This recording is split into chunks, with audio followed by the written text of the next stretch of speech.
बिस्मिल्लाहिर्रहमानिर्रहीम। Dear students, जैसा कि आप सब जानते हैं कि कोरोना की वजह से हमने ये डिसाइड किया है कि ऑनलाइन लेक्चर स्टार्ट किए जाएं ताकि आप इससे इस्तीफ़ादा हासिल कर सकें। तो आज हम लेक्चर नंबर 1 स्टार्ट करते हैं, English first year according to A J K board. तो इस वक्त जो हम करंटली डिस्कस करने जा रहे हैं सिर्फ आज़ाद जम्मू कश्मीर बोर्ड के सिलेबस के मुताबिक हम लोग इंग्लिश के पेपर को डिस्कस करने लगे। आपको पता है जी कि आपका जो पेपर होगा वो 100 मार्क्स का होगा। जो आपका टोटल पेपर होगा वो 100 मार्क्स का होगा। इसमें जो 80 हैं वो सब्जेक्टिव पेपर के होंगे,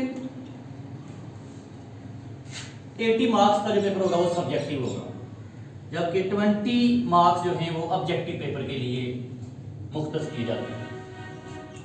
इसके लिए आपके पास 2 बुक्स होती हैं टेक्स्ट की, एक बुक 1 और एक बुक 3। इन्हीं में से सारा पेपर आता है, कुछ ग्रामर का पार्ट्स भी शामिल होते हैं। तो जो आपका सब्जेक्टिव पेपर है, अगर हम इसको डिस्कस करें तो सबसे जो पहला क्वेश्चन होता है वो होता है answer any 6 of the following question from book 1। तो ये फर्स्ट टाइम ऐड किया गया है कि जो आपने आंसर देना है वो या तो 3 to 5 लाइंस में देना है या आप 3 to 5 सेंटेंसेस में देते हैं।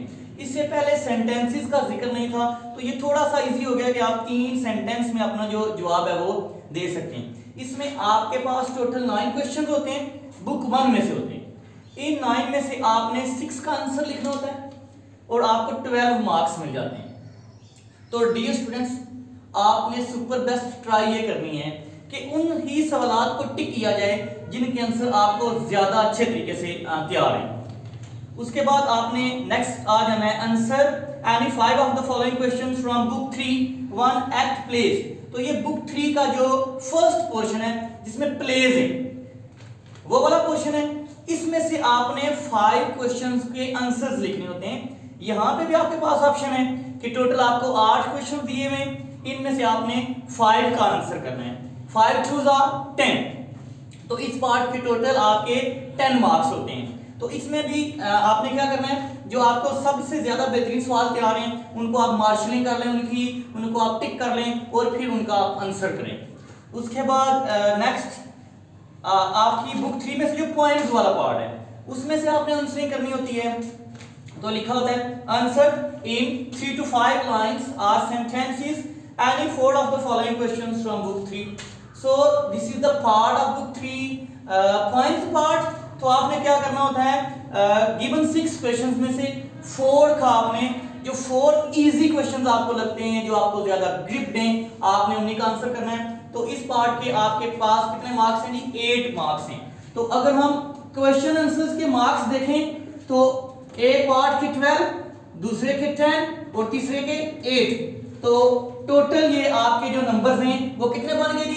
18 and 12 30।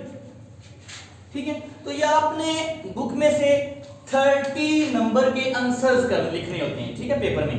उसके बाद आपके पास आ जाती है सेक्शन 2। इसमें आपके पास ऑप्शन है, या तो आपने लेटर लिखना होता है या आपने एप्लीकेशन लिखनी होती है।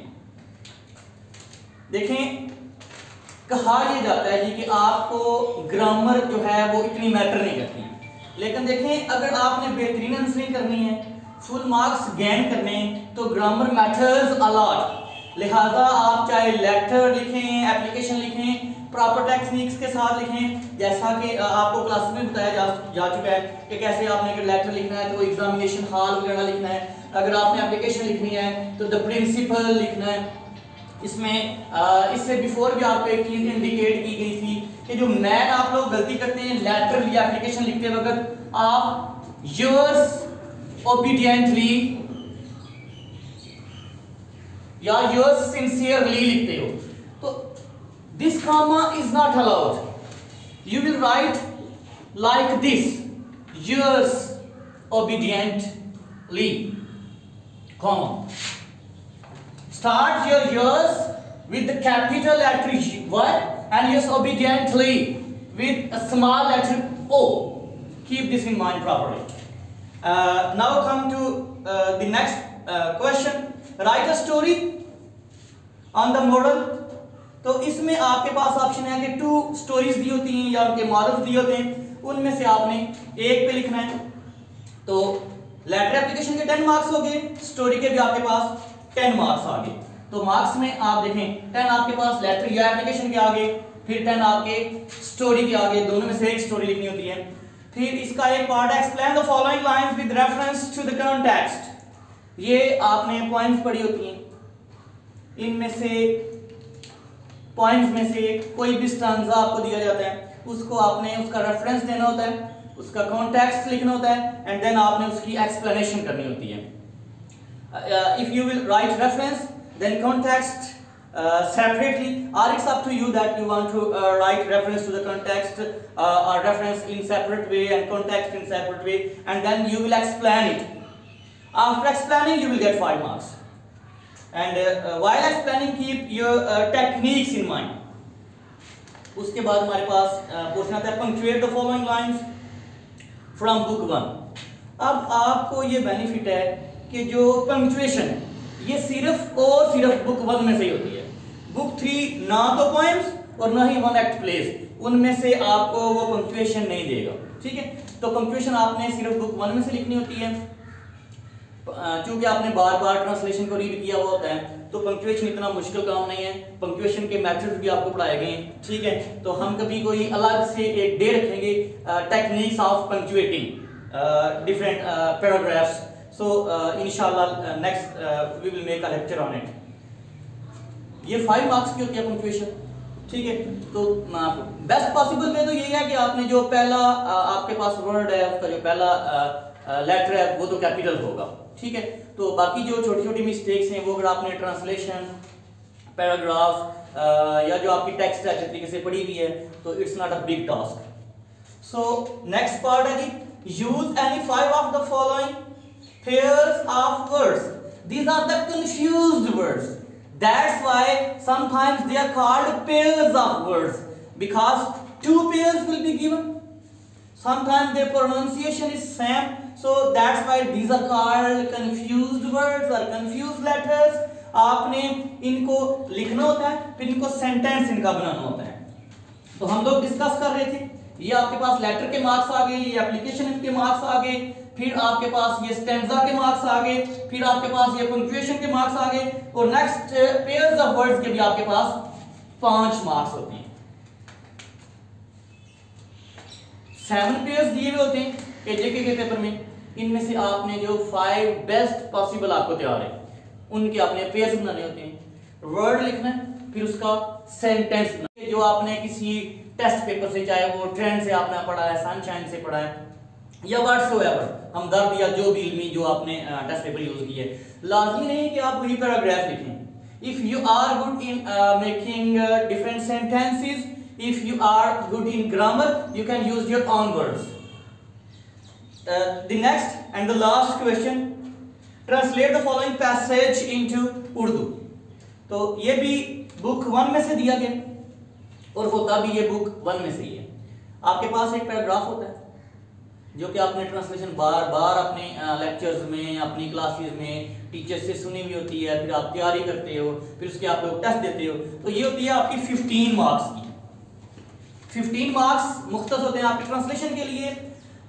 यहाँ अगर कोई अरबाब इख्तियार मेरा लेक्चर सुन रहा हो तो very frustrating thing is that कि अगर आपने 80 मार्क्स का सब्जेक्टिव पेपर रखा हुआ है, तो मैंने लास्ट टाइम एजेके बोर्ड की एक की देखी है, गाइडलाइन देखी है for paper checkers and for the teacher, कि अगर बच्चे ने बहुत अच्छी ट्रांसलेशन की हुई है तो इसको 14 नंबर्स देने। व्हाई? ये जुर्म के और किस लिए कि अगर बच्चे ने ट्रांसलेशन पूरी लिखी हुई है then you are allotting 14 marks, then why you are having 15 marks in your question paper. So please for god sake, ये बच्चों के साथ ज्यादती है। अगर बच्चे ने पूरी ट्रांसलेशन लिखी हुई है तो टीचर्स आप लोगों का ये काम बनता है कि बच्चे को पूरे मार्क्स दिए जाएं। नेक्स्ट हम टर्न आउट होते हैं ऑब्जेक्टिव पेपर की तरफ। उससे पहले ये सारा सब्जेक्टिव पेपर था, इसके टोटल मार्क्स कितने हैं जी? 80। So now moving towards objective paper, तो इसके टोटल मार्क्स कितने हैं जी? 20। ऑब्जेक्टिव पेपर्स के टोटल मार्क्स कितने हैं? 20। इसमें आपके पास 10 सेंटेंसेस में दिए हुए, दे मे बी फ्रॉम बुक 1 और बुक 3। एक वर्ड अंडरलाइन होता है, उस अंडरलाइन वर्ड के 4 पॉसिबल मीनिंग्स नीचे लिखे हुए होते हैं ऑप्शंस में। उनमें से जो राइट ऑप्शन है उसको आपने क्या करना है, अगर बोले टिक देन टिक इट, अगर बोले सर्कल करें then circle it. Write your answer according to your paper, according to your question. Sometimes he may ask you that underline or tick or encircle the right option, so you will have to follow the question. If he is saying tick that option, और अगर आप उसको circle कर देते हो, it means आपका जो answer आपने रिप्लाई किया है, आपने टिक करना था, आपने उसको क्वेश्चन मार्क कर दिया, या आपने उसको इनसर्कल कर दिया, या उस पर डॉट लगा दिया, तो that is not going to be acceptable. तो ये होते हैं सिनोनिम्स, सेम मीनिंग्स। तो 10 सिनोनिम्स लिखे होंगे, एक के नीचे हर पैराग्राफ, हर जो सेंटेंस है उनमें से जो एक वर्ड होगा उसके नीचे टिक लगी हुई होगी, उसका जो राइट ऑप्शन है उस पर आपने या तो टिक लगानी है या वो सर्कल का रहे तो सर्कल लगाना है। ये 10 मार्क्स के होते हैं आपके सिनोनिम्स। उसके बाद इसका एक पार्ट होता है, each question has 4 options, only one choice is correct, tick the correct option. ये भी टिक भी कह सकता है एंड सर्कल भी कह सकता है, व्हाट्सएवर। तो आपने क्वेश्चन को पढ़ना है। ये आपकी जो टेक्स्ट बुक है उन्हीं में से होगा, बुक 1 में से भी हो सकता है और बुक 3 में से भी हो सकता है। ये टोटल 1 2 3 4 और 5 क्वेश्चंस होते हैं। इनमें से जो 5 पैराग्राफ्स हैं या 5 लाइन हैं उनका जो दुरुस्त ऑप्शन है उसको आपने टिक करना होता है। ये बेसिकली मल्टीपल चॉइस क्वेश्चन है, आपकी टेक्स्ट बुक के एंड पे भी बने हुए हैं, आपके पास जो टेस्ट पेपर्स हैं उनके भी एंड पे बने हुए हैं। एज अ टीचर मैं आपको ये सजेस्ट करूंगा कि don't follow the test papers, just read your book and ask different questions if you have some problems from your teachers. Don't follow just test papers, follow the text book, क्योंकि आपका जो paper बनेगा text book में से बनेगा।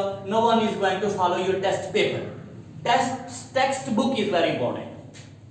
So next part A and part B, 10 and 5 15 marks, objective 20 marks था। next आपके पास जो 5 marks रह गई, ठीक, mark the correct form of verb, correct form of verb। इसमें आपने जो फेल की करेक्ट हालत है उसको टिक करना होता है। So for this purpose, if you want to get full 5 marks, you will have to learn your parts of speech, you should grip your tense, and you should grip direct, indirect, and narration, and you should grip pairs of words. Simply, they may come from any test paper. But the best way is that if you want to get these full 5 marks, you will have to follow the techniques of grammar. So 20 marks objective paper, 80 marks subjective paper, total paper is of 100 marks। first year intermediate, first year level 11, ये 11वीं जमात के लिए आपका जो paper है वो 100 marks का English का। बुक 1 एंड बुक 3 को आपने फॉलो करना है। This was our introductory lecture. So हम नेक्स्ट कोशिश करेंगे कि हर चैप्टर पे एक लेक्चर दिया जाए और पॉसिबली हम शॉर्ट और इजी लेक्चर प्रिपेयर करने की ट्राई करेंगे। तो मैं अपने जो हमारी मीडिया टीम है, हमारे जो कैमरामैन हैं, उनसे रिक्वेस्ट करूंगा कि वो जहाँ पे भी इसको अपलोड करते हैं साथ में नीचे नंबर बच्चों को अलाउ कर दें। If you have any problem, you can contact on my personal number, you can contact on our college directly or indirectly, and we will be available inshallah.